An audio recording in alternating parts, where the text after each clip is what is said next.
जी बैठ जाए जी। बिस्मिल्लाहिर्रहमानिर्रहीम। मेरे बुजुर्गों, भाइयों, दोस्तों, बच्चों, अस्सलाम वालेकुम। सब तो पहले तो मैं माजरत खां कि असी रास्ते एक दो फैते कहने सन, उन्हें वास्ते असी डिले हो गए। 5 बजे का टाइम सी तो असी 6 बजे तकरीबन आए। मैं कोशिश ये करना कि वक्त की पाबंदी करना, लेट ना हो, लेकिन फिर भी असी लेट हो गए। पहले तो मैं माजरत खां। दूसरा, मैं सारे भाइयों का शुक्रिया अदा करना कि तुसी इत्थे कैनेडा कॉलोनी 18 चक तशरीफ लैके आए। मैं अब्दुल्ला मुजाहिद साहब का भी शुक्र अदा करना कि उन्होंने ये सारी जी इकट्ठ है या फंक्शन है जोड़ा इनका इंतजाम किया।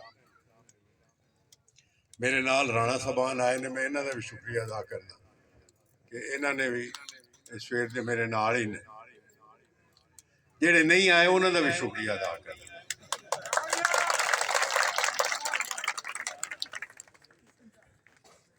मैं कोई ज्यादा जिस तरह कि अब्दुल्ला मुजाहिद साहब ने तुहानू इमरान खान का सारा कुछ दस दिता है कि जी उन्होंने खिदमात ने इस्लाम वास्ते बहुत बहुत ज्यादा खिदमात ने इस्लाम वास्ते। मेरा ख्याल है 74 साल की तारीख इन्नी सिर्फ मेरा दिल जिसले मेरा दिल करता है कि मैं इनू भी आखा मौलवी इमरान खान पर उसकी दाढ़ी कोई कम वो सारे जेडे ने मौलवियां ने कीते और अल्लाह ताला उन्हें सारे इस कमां दे विच बरकत पाएगा।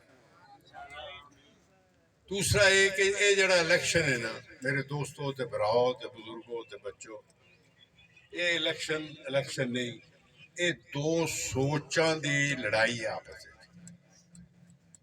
एक तो है कि जेडे हक सच नाल ने ते एक वो ने जेडे फराड़ियां नाल। हुण ये साडा फैसला है, ये अवाम का फैसला है। एन 118 का तहसील ननकाने का फैसला है भी वो हक सच नाल जाना चाहते हैं या दूजे पासे जाना चाहते हैं। हुण मैं जेड़ा ये कहना पाया कि हक सच है। देखो अजकल मीडिया है जेड़ा सोशल मीडिया या मैसेज ते ये ते वो काम वाली जी होने तो पहले ही दस देंगे ने भी आ होने वाला नहीं समझे।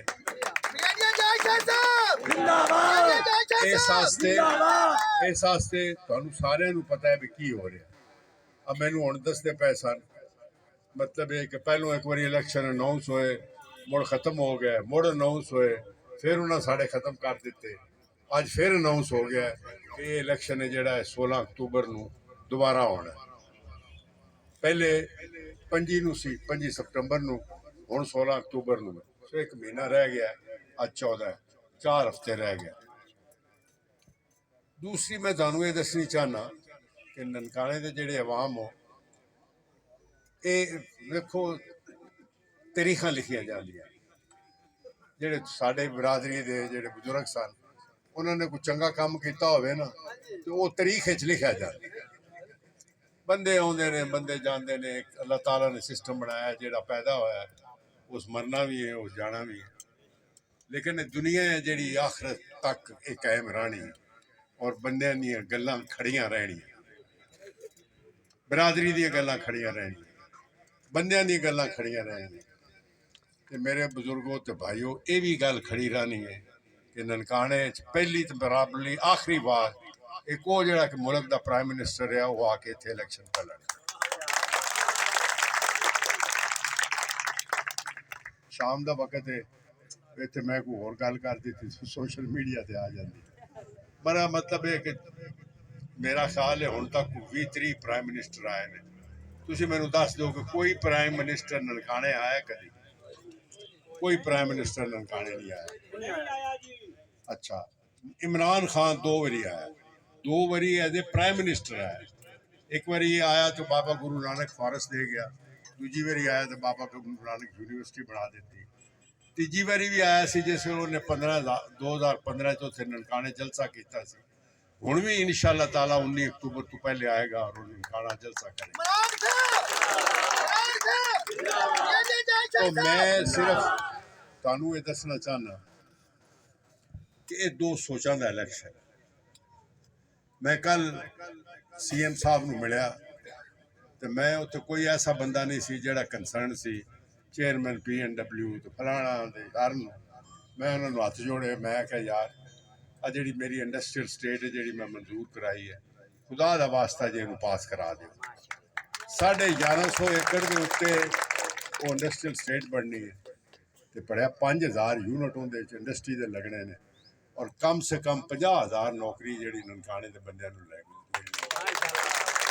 ਔਰ ਜਿਸ ਨੇ ਉਹ 50000 ਨੌਕਰੀ ਤੁਹਾਨੂੰ ਮਿਲੀ ਨਾ, ਜਿਹੜੇ ਬੱਚੇ ਬੈਠੇ ਨੇ, ਇਹ ਇਹਨਾਂ ਦੇ ਮੁਸਤਕਬਲ ਦਾ ਸਵਾਲ ਜੀ। ਉਹ ਆਏ, ਉਹਨਾਂ ਨੇ ਤੁਹਾਡਾ ਹਸਪਤਾਲ ਬੰਦ ਕਰ ਦਿੱਤਾ, ਉਹਨਾਂ ਨੇ ਤੁਹਾਡਾ ਕਾਲਜ ਬੰਦ ਕਰ ਦਿੱਤਾ, ਉਹਨਾਂ ਨੇ ਤੁਹਾਡੀ ਇਹ ਰੋਡ ਜਿਹੜੀ ਬਣਦੀ ਪਈ ਇਹ ਬੰਦ ਕਰ ਦਿੱਤੀ, ਉਹਨਾਂ ਨੇ ਜਿੰਨੇ ਪ੍ਰੋਜੈਕਟ ਸਨ ਪਹਿਲੇ ਉਹ ਬੰਦ ਕਰ ਦਿੱਤੇ। ਅੱਜ ਮੈਨੂੰ ਐਸੀ ਵਾਪਦਾ ਦਾ ਰਹਿੰਗਾ ਹੈ ਕਿ ਜੀ ਸਾਡੇ ਉੱਤੇ ਬੜਾ ਪ੍ਰੈਸ਼ਰ ਹੈ, ਰਾਣਾ ਤਨਵੀਰ ਸਾਹਿਬ ਜਿਹੜੇ ਨੇ ਉਹਨਾਂ ਦਾ ਔਰ ਜਿਹੜੇ ਇਸ ਦੇ ਕੈਂਡੀਡੇਟ ਨੇ ਉਹਨਾਂ ਦਾ, ਕਿ ਸਾਡੇ ਜਿਹੜੇ ਕਿ ਖੰਭੇ ਤੇ ਬਿਜਲੀ ਦੀਆਂ ਤਾਰਾਂ ਮਨਜ਼ੂਰ ਹੋਈਆਂ ਨੇ ਉਹ ਆਂਦੇ ਨੇ ਨਾ ਲਾਓ। ਸ਼ਾਮ ਦਾ ਵਕਤ